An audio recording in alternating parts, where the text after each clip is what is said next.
Anyway, first I would like to introduce Richard Lefrak, of course, is the chairman and CEO of the Lefrak organization. I think that next year we should do the same summit in Miami. Anyone? In January. In January. We're going to reschedule this, so I'll have to leave that to Kamal, obviously. But I do want to bring him up because, obviously, again, as I mentioned at the beginning of the session, that we have Richard Lefrak here, and he is going to be receiving a Lifetime Achievement Award for the first half of his life. I want to be clear, just the first half. And then what's next, you know?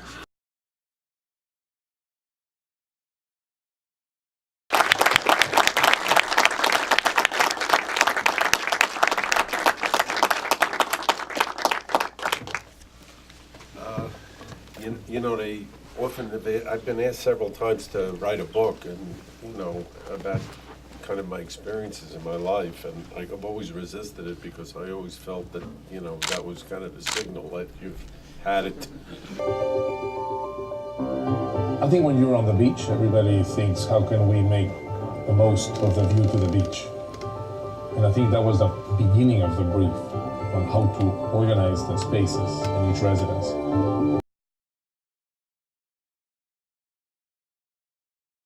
Ugo Colombo from the CMC Group is also here today, born in Milan, Italy.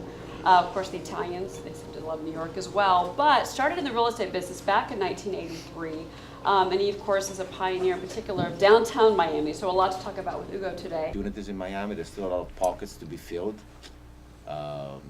So, I mean, my take right now is that I'd rather develop in Miami than on the outskirts. Edgardo Di Fortuna, Fortune International Developers. Miami was destined to be an international city, but it hadn't been effectively marketed that way until 1983, when Edgardo De Fortuna started a general brokerage firm that has transformed into a fully integrated real estate company, including exclusive project sales and development arms. Lately, we've been seeing the Asian influence coming to Miami. We have great stories of a Japanese family that bought, and then 12 other friends from Japan came and bought in the same place. And next we're going to hear a little bit more and see a little bit more about Kevin Maloney, of course, from Property Markets. I was a banker for years and always kind of wanted to be on the development side. I was actually a construction lender. My favorite part of development is that it's just really not one job. It is your job to be really the point person for all those different trades and help coordinate how those fit together and how you successfully complete a project. And last but not least, and then we're going to start talking to these wonderful gentlemen, Don Peebles, Peebles Corporation. But ultimately, the government is not in line, generally speaking, with the vision that you have of the business community in Miami and those who are coming to Miami. And so the level of expectations of what good service is or a responsive government is just out of whack with the reality. And in fact, and Eduardo's right, you could drive maybe 20 blocks and be in two different cities. Like where I live in Coral Gables. If I drive one direction 10 blocks, I'm in Pinecrest. If I drive another direction, I'm in South Miami. And they all have mayors, they all have governments, so you can imagine the inefficiency and lack of cohesiveness and approach there. Later on this afternoon, we're going to be talking to some of the power firms, in particular those that are here. I could address that quite.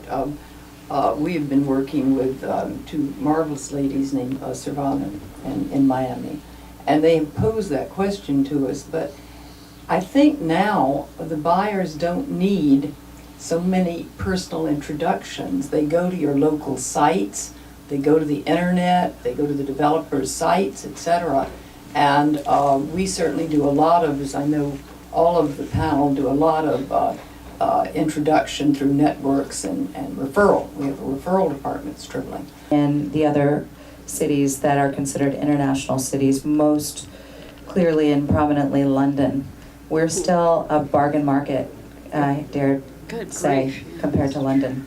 London just I know, I read also in The Real Deal that our price per square foot in New York would have to go up by 50% to compete with the best neighborhoods in London. Right. However, but I know what Eric's question is, and this came up at last year's event here, if you're a guy making $1 million a year and you have children and you need a 3-bedroom, what do you do? I mean, you made you feel like some pedestrian loser, like what have you done with your life? You can't buy an apartment. And brokerages in New York City, producers.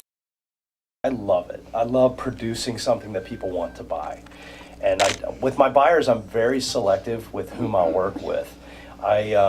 my buyers come from referral sources. They also come from people who are attracted to a property I'm selling, but it's just not the right fit. We all have that.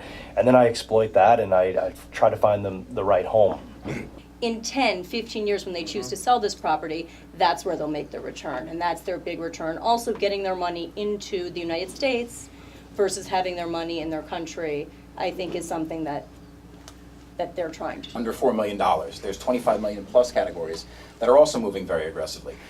What concerns me is certain segments of the middle markets, and you've seen a lot of press on this in the last week, that 10 to 15, call it 8 to 15 range.